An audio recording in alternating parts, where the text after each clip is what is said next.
At midnight, her car broke down. A homeless man appeared.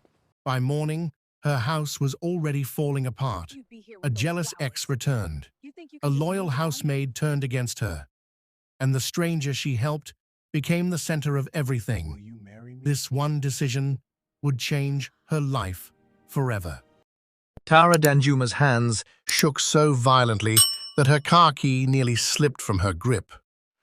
The road was too quiet, the streetlights were spaced too far apart, and her phone had died at the worst possible time. The silence felt heavy, like the night itself was holding its breath. A loud hiss came from the back wheel again, reminding her she was stranded. She tried to breathe slowly, but fear kept pushing the air out of her lungs. In her mind, every shadow looked like a threat waiting to move. Then she heard footsteps. She froze. Her heart slammed against her ribs as if it wanted to escape. A figure emerged from the darkness, tall, rough-looking, wearing clothes that had seen too many cold nights outside. His hair was tangled, his beard wild, and his eyes were tired, not wicked. Still, Tara's fear did not care about logic. "Please," she whispered, stepping back, "do not harm me. Do not come close. I will give you my phone. I will give you money. Anything." The man stopped immediately and raised both hands to show he meant no harm. "Ma'am, calm down. I am not a thief."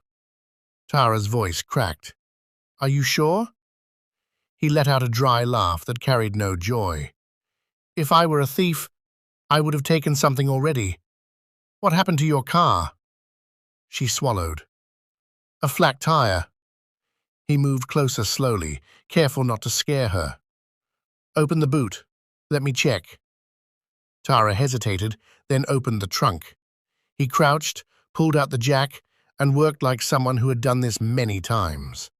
His hands were dirty, but steady, fast, confident, almost professional. Tara watched every movement, still tense, but her fear began to soften into cautious hope. Within minutes, the spare tire was on. He tightened the nuts, stood up, and wiped sweat from his forehead. "You can go now," he said. Tara stared at him. "Thank you. You saved me." He shrugged. "God saved you." He turned as if to leave. "Wait," Tara said quickly. "Let me drop you somewhere. Where are you going?" He paused and looked away. "I do not have anywhere to go. I am just walking around, searching for a place to sleep until morning." Tara's chest tightened. "You do not have a home?" He shook his head. "Not for a long time." Tara looked at the empty road again, and the fear returned, only this time it was fear for him too. Midnight was not kind to anyone, especially a man with nowhere to go.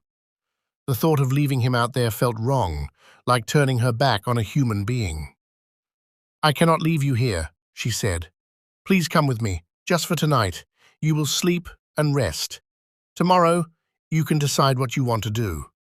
He frowned, suspicious. "Ma'am, are you sure?" "Yes." Tara forced confidence into her voice. "You are safe with me. I am Tara." He studied her like he was searching for a trap. "My name is Sula."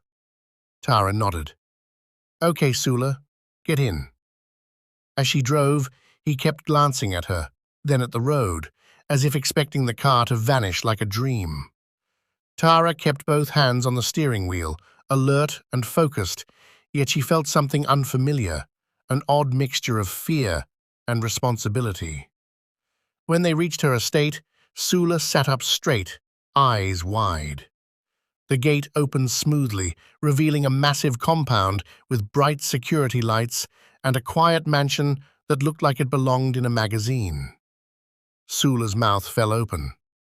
"Ma'am, you live here?" Tara parked and stepped out. "Yes, please keep your voice down. People are sleeping." He laughed nervously, shaking his head in disbelief. Where I come from, only powerful chiefs and governors live in houses like this. Tara walked toward the door. Come, I will show you a room. Inside, the marble floors gleamed. The air smelled clean and expensive, like fresh paint and polished wood. Tara led him to a guest space and opened a door. This room is empty. You can stay here until you sort yourself out. Sula stepped inside slowly, like someone entering a sacred place. Ma'am, you will allow me to stay in a place like this? Yes. Tara pulled out a blanket. Make yourself comfortable. He touched the blanket like it might bite. His voice dropped into a fearful whisper. Ma'am, you will not use me for something evil, will you? Tara blinked, then sighed, exhausted. Sula, I am tired. Sleep. You are safe. She switched off the air conditioning when she noticed him shivering, then walked away. As Tara climbed the stairs, she did not know that by morning, bringing a stranger home would turn her peaceful life upside down, and that this single act of mercy would pull everyone's hidden emotions into the open. The next morning, a scream shook the entire hallway. Jesus! Who opened the gate for a madman? Tara shot up from her bed, grabbed her robe, and rushed out. Her housekeeper, Aisha, stood near the guest room door, eyes wide, one hand pressed to her chest like her heart wanted to jump out. What is going on? Tara demanded. Aisha pointed, trembling. Madam, There is a crazy man in your house. he opened the door like he owns the place. Tara turned and saw Sula standing there, confused, holding a towel he had picked up from a chair. He looked like he had slept well for the first time in years, but his presence still shocked the staff. Sula, Tara said firmly, in this house you must knock before opening doors. Do you understand? He nodded quickly. Yes, ma'am. I did not know. Outside, we do not live like this. Tara faced Aisha. He is not crazy. His name is Sula. He helped me last night. Aisha's mouth opened in disbelief. Madam, you mean you brought a stranger into the house? Yes, Tara replied. He is staying for a few days. Please be respectful. Aisha forced a shaky bow. Sorry, madam. Tara looked at Sula. Sula, this is Aisha. She helps me in the house. Sula nodded politely. Good morning. Aisha muttered under her breath. This is how trouble begins. Tara ignored it. I am late for work. Aisha, make breakfast, and make something for him too. Aisha's face twisted. So soon? Tara gave her a warning look. Aisha. Aisha quickly nodded. Yes, madam. Tara dressed and rushed out, but her day did not go as planned. Halfway to the office, her phone rang. It was Ken, her boyfriend. Tara, babe. His voice was sweet like honey, too sweet. She sighed. Ken, I am late. Make it quick. Please, we need to talk, he said. Last night was complicated. Tara felt irritation rise. Complicated because I caught you with another woman? Silence. Then he laughed lightly, as if it was a joke. Babe, it was just a fling. Tara's grip tightened on the steering wheel. A fling. That is what you said last time, too. Tara, do not be dramatic, Ken replied. You know I love you. No, she said coldly. You love yourself. Ken's voice hardened. So you will just end everything? Yes, it is over. Ken tried to plead, but Tara ended the call. Her chest felt heavy, not because she still loved him, but because she felt foolish for tolerating him for so long. When Tara returned home later, she found another problem waiting. Ken was at her house. He stood near the gate like he owned the place, smiling like nothing happened. Tara stepped out of her car, eyes blazing. "Ken, what are you doing here?" Ken lifted his hands. "Babe, calm down. Let us talk." "Talk?" Tara marched forward. "You cheated on me, then you come to my house the next day like you are not ashamed?" Ken scoffed. "You are overreacting." Tara laughed bitterly. "Get out." Ken stepped closer. "I am not leaving until we settle this." That was when Sule appeared from behind Tara, quiet but solid like a wall. His eyes were calm, but something in his posture said he would not allow nonsense. Ken stared at him. "Who is this?" Tara's heart pounded. She did not know why, but Sule's presence made her feel safe. "This is Sule," she said, "and you are leaving." Ken's jaw tightened. "So you replaced me with this street man?" Tara's voice was sharp. "If you do not leave now, I will call security." Ken backed away, but his eyes held a promise. This is not over. When he finally left, Tara exhaled. Sule looked at her and spoke calmly. "Ma'am, you do not need to be afraid. From now on, I will protect you." Tara stared at him, surprised. For the first time that day, she smiled. Small, tired, but real. She did not know yet, but Ken's threat was not empty. And Sule's arrival in her home was about to change more than just her safety. Tara woke up the next morning with a strange feeling. Her house was no longer quiet. Not because of noise, but because something new had entered the air. Movement, tension, life. Downstairs, Aisha was already complaining. "Madam, this man does not understand city life at all.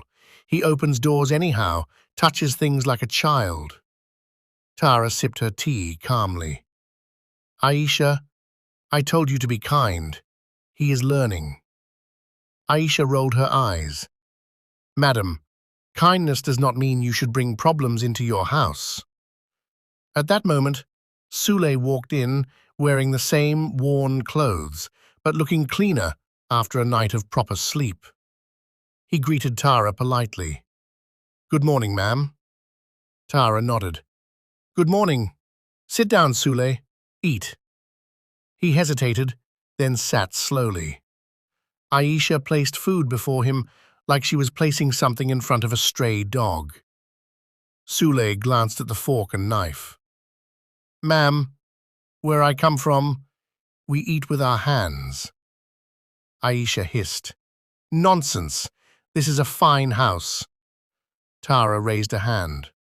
"Aisha, bring a small bowl of water. Let him wash his hands if he prefers."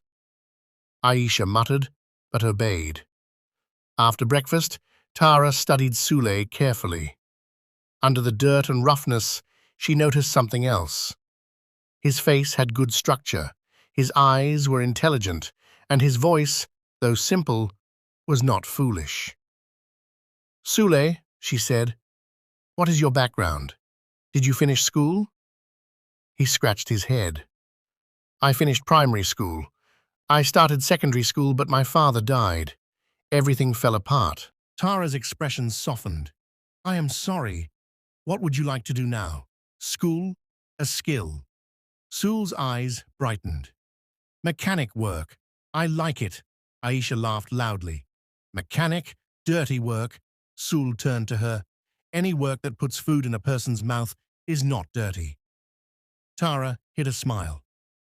"Good answer." That afternoon, Tara made a decision.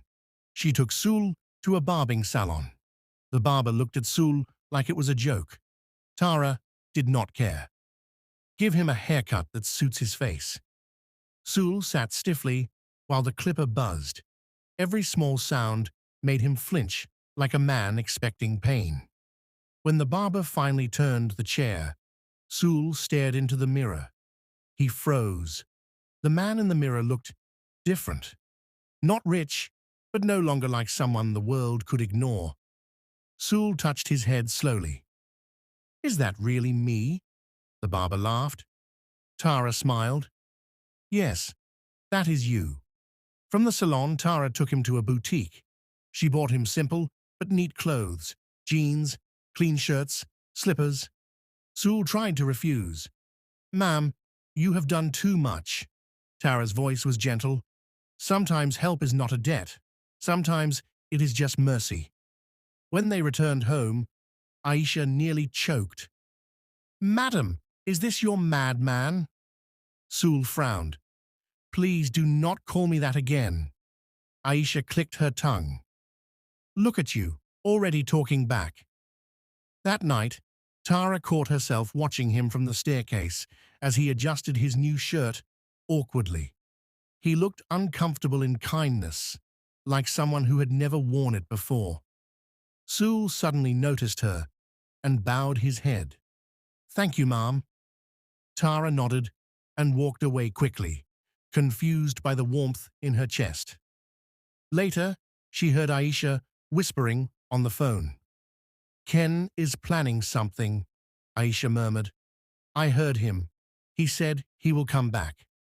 Tara's stomach tightened because she knew Ken, and she knew when a man like him loses control, he does not walk away quietly.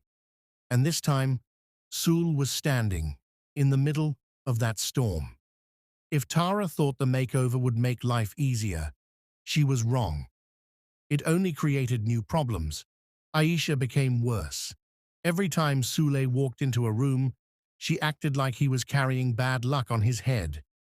One afternoon, Tara returned from work and heard shouting from upstairs.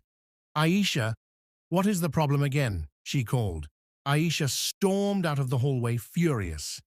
Madam, your guest does not understand the toilet. He wants to use a bucket like a village man. Sula appeared behind her, confused and embarrassed. Ma'am, I do not understand this bathroom. Where is the toilet? Tara blinked. The toilet is right there. Sula pointed to the covered toilet seat. This one? I thought it was a small table. I even saw cloth on top. Aisha slapped her forehead. Jesus! Tara sighed, then walked in and showed Sula calmly. This is how it works. You sit here, and when you finish, you press this button to flush. Sula leaned close, listening like it was a classroom lesson. So, there is no need for a bucket? No need, Aisha grumbled. Madam, if I was not in this house, everything would spoil. Tara looked at her. Aisha, enough. That evening, Sula tried to help by washing Tara's car. Aisha ran outside like someone chasing a thief. What kind of washing is this? You are pouring water inside the car seats. Sula frowned. I am washing it properly. You are washing it like an animal, Aisha shouted. Madame will be angry. Tara walked out, saw the mess, and held back laughter. Sula, next time, only wash the outside. The inside needs special cleaning. Sula nodded seriously. Yes, ma'am. Aisha stared. Madame, you are not angry. Tara smiled. He is learning. Later that night, Tara sat in her room feeling lonely. Even though her house was full, her heart felt empty since Ken's betrayal. She heard soft music from downstairs, a strange melody, simple but beautiful. Tara followed the sound and found Sula sitting in the living room, holding a cheap flute he had found somewhere, playing with emotion that surprised her. She leaned on the wall, listening. Sula noticed her and stopped. Ma'am, sorry, am I disturbing you? Tara shook her head. No, continue. He played again, and something in Tara's chest loosened. For a few minutes, she forgot Ken, forgot betrayal, forgot pride. Aisha suddenly entered, eyes sharp. So you are the one making this noise? I knew it. You are doing strange spiritual music. Sula rolled his eyes. It is music, not anything spiritual. Aisha pointed at Tara. Madam, do not fall for him. This kind of person can use sweet words to confuse you. Tara's cheeks warmed. Aisha, go and sleep. The next day, Tara made another decision. She started giving Sula a small allowance so he could feel human again. Sula refused at first, even knelt down. Mom, you gave me a room, food, clothes. Now money too. Tara lifted him up. Stand. You are not a beggar in this house. Aisha watched from the corner. Her eyes narrowed with something that looked like jealousy mixed with fear. That night, Tara lay in bed, thinking about Sula's flute and his quiet loyalty. Outside, unknown to her, Ken sat in his car across the street, staring at her compound gate. His face was dark with anger, and in his mind, he was already planning how to destroy whatever Tara was building without him. Ken did not just return once. He returned like a mosquito that refused to die. The next evening, Tara came home and found him waiting again. This time, he carried flowers, acting like a movie lover. Tara, let us talk calmly, he pleaded. I made a mistake. Tara did not even take the flowers. Ken, leave. Ken's eyes flicked over her shoulder and landed on Sula, who stood quietly behind her. Ken laughed in disgust. So it is true. You replaced me with this roadside man. Tara's voice was firm. He is not roadside, and you are not welcome here. Ken stepped closer. You think you can embarrass me and move on? Sula shifted forward slightly, not aggressive, just present. Ken's tone changed. You better watch yourself. Sula's voice remained calm. Sir, with respect, you cannot shout here. Ken scoffed, then turned back to Tara. You will regret this. He left again, but Tara's hands were shaking. Sula noticed. Ma'am, are you afraid? Tara swallowed. I am not afraid. I am just tired. That night, Aisha started another battle. She caught Sula in the kitchen, looking curious. What are you looking for? She demanded. I want to cook, Sula said proudly. Aisha nearly fainted. Cook? In this kitchen? You want to burn the house? Sula pointed at the stove flame. Madam calls it fire. So this is fire? Aisha shouted like the ceiling would fall. Madam, come and see. Tara rushed in. What is it? Aisha pointed. Madam, your guest wants to cook. He is even calling fire like a child. Tara looked at Sula. You want to cook? Sula nodded eagerly. Ma'am, allow me. I can cook well. Aisha folded her arms. Madam, do not agree. This man will scatter everything. Tara hesitated, then sighed. Okay, one day only. But Aisha, supervise him. Aisha looked like she wanted to cry. God help us. Sula cooked slowly, asking questions, touching things carefully. Aisha stood behind him, complaining every 2 seconds. Clean as you go. Stop opening the pot. Why are you using so many pots? But when the food was ready, something shocking happened. The smell alone silenced Aisha. Tara tasted it, and her eyes widened. This is very good, she whispered. Sula's face brightened, like a child receiving praise for the first time. Ma'am, I told you. Aisha frowned, confused and threatened. Really? Tara smiled. Sula, from now on, you can cook sometimes. I like it. Aisha nearly dropped her plate. That night, Tara's laughter returned to her house for the first time in months. Sula played flute softly after dinner, and Tara sat listening, smiling like a woman remembering how it feels to breathe. But outside, Ken watched from his car again. He saw Tara's smile through the window, and his anger turned into something colder, because he realized Tara was not just moving on. She was healing, and some men would rather break a woman than watch her become whole without them. Tara tried to keep her life normal, but normal had already left the building. Sula was changing. Not into a rich man, not into a prince, just into himself. He woke early, helped around the house, asked questions, learned quickly. And even Aisha, though stubborn, began to soften when she saw he was not lazy or rude. Still, she never stopped speaking harshly. One morning, Tara heard Aisha scolding Suli near the laundry room. "You do not know the washing machine. You want to wash by hand? You are truly a village man." Sul protested. "I am learning." Aisha shook her head. "If not for me, you would disgrace yourself." Tara stepped in. "Aisha, enough. Teaching does not require insults." Aisha quickly bowed. "Sorry, madam." Later that day, Tara returned from work and found Sul sitting quietly in the living room, staring at his hands. "What is wrong?" she asked. Sule looked up slowly. "Ma'am, why are you helping me like this?" Tara sat opposite him. "Because I met you at a bad time, and you helped me first." Sul shook his head. "Many people would have driven past you that night, but I stopped. Maybe God planned it. But ma'am, I have nothing. You are a fine woman. You have money. You have a house. I do not match you." Tara's heart skipped, though she did not understand why. "Sul, I am not helping you because I want something from you." He hesitated, then spoke softly. "Ma'am, let me speak honestly. Sometimes I fear you will regret bringing me here." Tara sighed. "I will not regret mercy." Sul's eyes softened. "Ma'am, you have a good heart." That night, Tara could not sleep again.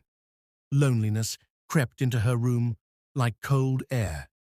She heard the flute music, gentle and warm, and she followed it downstairs. Sule was playing. Tara sat without speaking. For a while, they were silent, except for the melody. Then Tara whispered, almost like she was confessing to the air. "Ken made me feel like I was not enough, like love was something I had to beg for." Sule stopped playing. "Ma'am," Tara swallowed, "I hate that I still feel the pain." Sule looked down. "Me too, ma'am. Life has shown me things." Tara stared at him, and the words escaped before she could stop them. "Sule, I like you." He froze. "Ma'am?" "I know it sounds crazy," Tara rushed, "but I like being around you. You make my house feel alive." Sule's throat moved like he was swallowing fear. "Ma'am, I am a poor man." Tara leaned forward. "I am not asking you to give me money. I am asking you to give me your heart." Sule looked trapped between desire and insecurity. "Ma'am, give me time." Tara nodded, embarrassed but honest. "Okay, take your time." She stood and walked back to her room, leaving Sule alone with his thoughts. But Aisha had seen Tara come out. She cornered Sule immediately. "So it is true. Madam likes you." Sule sighed. "I did not plan it." Aisha snapped. "Do not use her. She is too good. Some men see a good woman and turn her life to tears."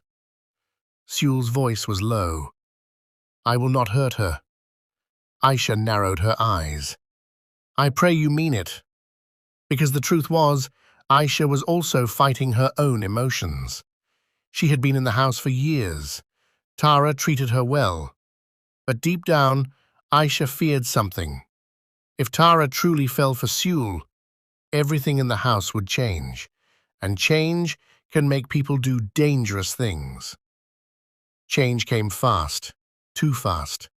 Within days, Tara and Sule became closer in small ways. Not romance yet, but trust. Tara laughed more. Sule smiled more.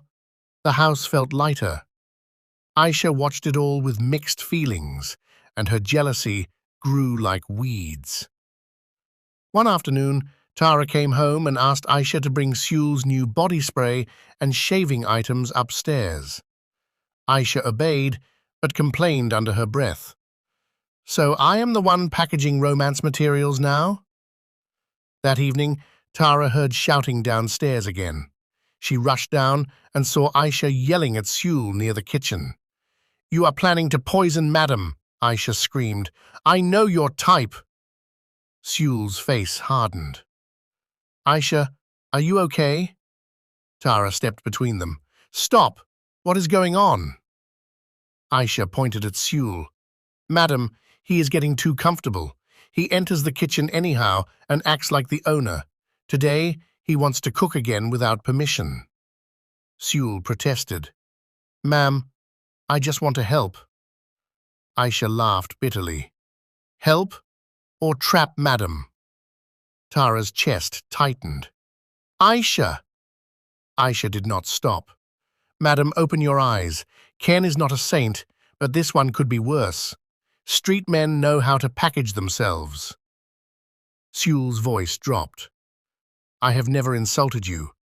Why are you doing this?" Aisha's eyes flashed. "Because I am protecting my madam." Tara's face changed. Her patience snapped. "Aisha," she said slowly, "I have warned you many times. You insult him daily. You fight him daily. You do not respect my decisions." Aisha blinked, shocked. "Madam?" Tara's voice rose. "Pack your things and leave my house." Silence fell like a slap. Aisha's mouth opened. "Madam, because of this man?" Tara's eyes were wet but firm. "Because of your attitude." Aisha dropped to her knees instantly. "Madam, I beg you. I have worked here for years. I have nowhere to go." Sule looked disturbed. "Ma'am, please." Tara shook her head. "I am tired. I will not live in my own house and feel stressed." Aisha cried harder. "Madam, forgive me." Tara turned away, but her hands were shaking. The truth was, she did not truly want to send Aisha away. She was just hurt. Sule went outside later and found Aisha packing, still sobbing. Aisha looked up. "It is because of you." Sule sighed. "It was not my plan. I did not ask Madam to send you away." Aisha wiped her tears. "If you love me even a little, you will go with me. I cannot go alone." Sule froze. "Love you?" Aisha stood, voice trembling. "Do you think I was just shouting? I was shouting because I was afraid Madam would take you from me." Sule stared at her, and slowly he understood. All her insults were not only hatred, it was pain, and love twisted into anger. Sule stepped closer. "Aisha, you want us to go together?" Aisha's lip quivered. "I do not know. I just know I do not want to lose you."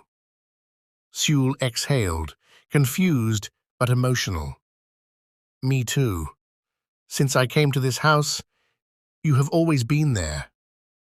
Aisha laughed through tears. "Even when I was cursing you?" Sule nodded. "Even then." That night, Tara sat alone upstairs, regretting her words. She stared at her phone, then at the quiet house, and felt the loneliness return. She whispered to herself, "Maybe I overreacted." Downstairs, Sule and Aisha sat outside with their bags, unsure of their future. And in the dark street beyond the gate, Ken watched again. He smiled for the first time in days, because Tara's house was finally breaking from the inside, and he had not even lifted a finger yet. The next morning, Tara woke with heavy regret. Her anger from yesterday had cooled, leaving only guilt. She went downstairs and found the living room empty. Her heart jumped. "Sule?" she called. "Aisha?" No response. She rushed outside and saw them sitting near the gate with their bags. Aisha's eyes were swollen from crying. Sule looked tired, like the world had returned to his shoulders. Tara's chest tightened. "Why are you both outside?" Aisha stood quickly. "Madam, we are leaving." Tara swallowed, ashamed. "No, come back inside." Aisha hesitated. "Madam." Tara took a deep breath. "Sit down, both of you." They sat, nervous. Tara's voice trembled slightly. "I want to apologize. The way I reacted was too harsh. Yes, I was angry, but I should not have thrown you out like that." Aisha's mouth opened. "Madam, no. We are the ones who should beg." Sule nodded. "Ma'am, we offended you." Tara looked at them. "I know, but I understand something now. People do not always act from wickedness. Sometimes they act from jealousy, insecurity, and fear." Aisha lowered her head. "Madam, I was jealous. I will not lie. I saw that you liked Sule, and my heart reacted." Tara's eyes softened. "And Sule?" Sule cleared his throat. "Ma'am, I did not plan to confuse anybody. I was only trying to survive." Tara nodded. "I see it." She paused, then surprised them. "And I can see you both care about each other." Aisha blinked. "Madam?" Tara smiled gently. "It is obvious." Aisha's cheeks warmed. Sule scratched his head, embarrassed. Tara continued. "Aisha, you told me you started something small, right?" Aisha nodded slowly. "Yes, madam. A small business." Tara leaned forward. "I want to support you. I will send you 5 million naira to add to your business." Aisha's jaw dropped. 5 million? Sule nearly stood up.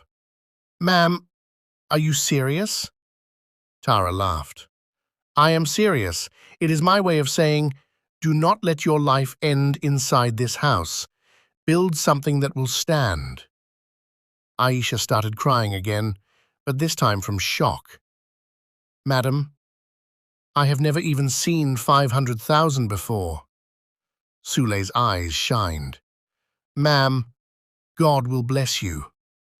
Tara nodded, emotional. "Amen." Aisha held Sule's hand without thinking. Sule looked down at their joined hands, then looked at Tara with gratitude. Tara stood. "From today, you two will not work for me again if you do not want to. You can stand on your own feet." Aisha cried harder. "Madam, you are too good."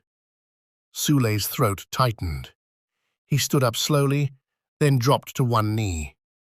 Tara froze. "Sule?" He looked up, eyes serious. "Tara, I do not have money like you.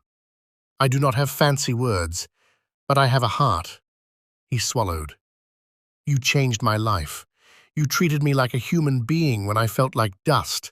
If you can accept me, I will spend my life protecting you and loving you." Tara's breath caught. "Sule." He pulled out a simple ring. Not flashy, not diamond, just honest. "Will you marry me?" Aisha covered her mouth, shocked. Tara stared, tears gathering. In that moment, she realized something. Love was not always packaged in suits and lies. Sometimes, love came in a rough body with a gentle heart. "Yes," Tara whispered. Then louder, "Yes, I will." Sule stood, shaking, and Tara threw her arms around him. Aisha clapped and cried at the same time, laughing through tears. Outside the gate, Ken watched from his car, face twisted in rage.